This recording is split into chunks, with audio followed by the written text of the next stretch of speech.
माचिस एक ऐसी चीज जिसके बिना ना तो गरीब की झोपड़ी में चूल्हा जल सकता और ना ही अमीर के मकान में खाना बन सकता है। वैसे तो इसका इस्तेमाल हम सदियों से करते आ रहे हैं, मगर क्या आपको पता है ये आम सी दिखने वाली छोटी सी चीज कितनी मेहनत और मशक्कत से तैयार करी जाती है? नहीं तो चलिए फिर मेरे साथ बिना किस देरी के शुरू करते हैं। आपको दिखाते हैं माचिस कैसे बनती है और साथ ही जानते हैं क्या लगा होता है इसके ऊपर की इतनी जल्दी आग पकड़ लेती है। तो माचिस बनाने के लिए सबसे पहले पेड़ों से काट के लकड़ी लाई जाती है, जिसके लिए ज्यादातर सफेद देवदार या फिर एस्प्रिन की लकड़ी का इस्तेमाल करा जाता है और फिर इन्हें बड़ी सी आरी वाली मशीन से काट काट के इनके छोटे छोटे टुकड़े करके रख लिए जाते हैं। आप यहाँ पे देख सकते हैं, यहाँ पे देवदार की लकड़ी का इस्तेमाल करा जा रहा है, जिसके छोटे छोटे बॉक्स काट काट के रखे जा रहे हैं। लकड़ियों के छोटे छोटे टुकड़े काट लेने के बाद इनकी बारी आती है इनका छिलका उतारने की। तो जितना भी बाहर का छिलका होता है उसे उतार के अलग कर लिया जाता है और जो अंदर की सफेद नई लकड़ी होती है उसका इस्तेमाल करा जाता है। अब एक एक करके इन बॉक्स वाली लकड़ियों को लिया जाएगा और इन्हें डाला जाएगा बड़ी सी रोलर वाली मशीन के अंदर। इस मशीन के द्वारा इनकी पतली पतली लंबी लंबी शीटें करी जाएंगी, मतलब इसे बिल्कुल बढ़िया तरीके से पील कर लिया जाता है। आप यहाँ पे देख सकते हैं पेपर जैसी इसकी शीटें बन के तैयार हो जाती है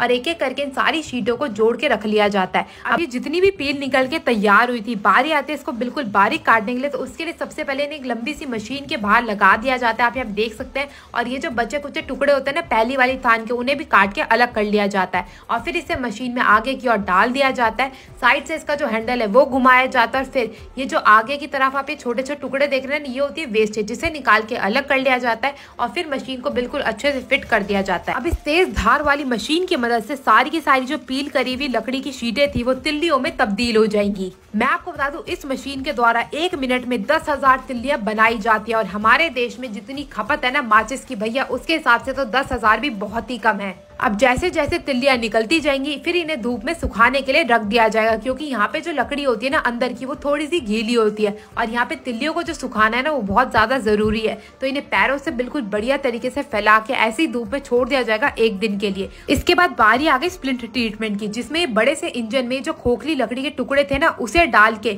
हमारी लकड़ियों को कार्बोनेट करा जाएगा, जिसका मतलब है बिना हवा के उन्हें दोबारा से पकाया जाएगा ताकि जो लकड़ियां है ना वो सॉलिड हो सके।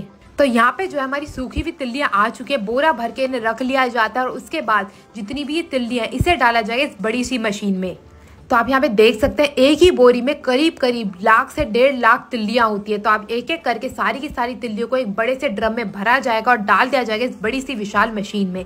इसमें छोटे छोटे छेद लगे होते हैं ताकि ये जो तिल्लियां है ना वो नीचे की ओर से छन के आती रहें और ऊपर जितनी भी मोटी फंसी सीखें थी वो अलग हो सके। अब ये जाएंगे एक बड़े से रोलर मशीन में। इस मशीन का काम होता है इन्हें सॉलिड करने का, मतलब कि इन्हें ठोस करने का। इस मशीन में बिना कार्बोनेट के इन्हें पकाया जाता है। उसके बाद ये कन्वेयर बेल्ट की मदद से आगे की ओर आ जाती हैं। कन्वेयर बेल्ट में अच्छे से ठोस होने के बाद ये आगे की ओर आती जाती हैं। इस मशीन का कार्यक्रम होता है इसमें जितनी भी फंसी हुई छोटी मोटी सीखें हैं, तिल्लियां हैं, उन्हें अलग करने का और जितनी भी अच्छी तिल्लियां हैं ये मशीन उन्हें आगे की ओर भेज देती है, जहाँ पे एक बड़े से ड्रम की मदद से और छोटे छोटे पाइपों की मदद से बिल्कुल व्यवस्थित होकर आगे की ओर बढ़ती जाती हैं।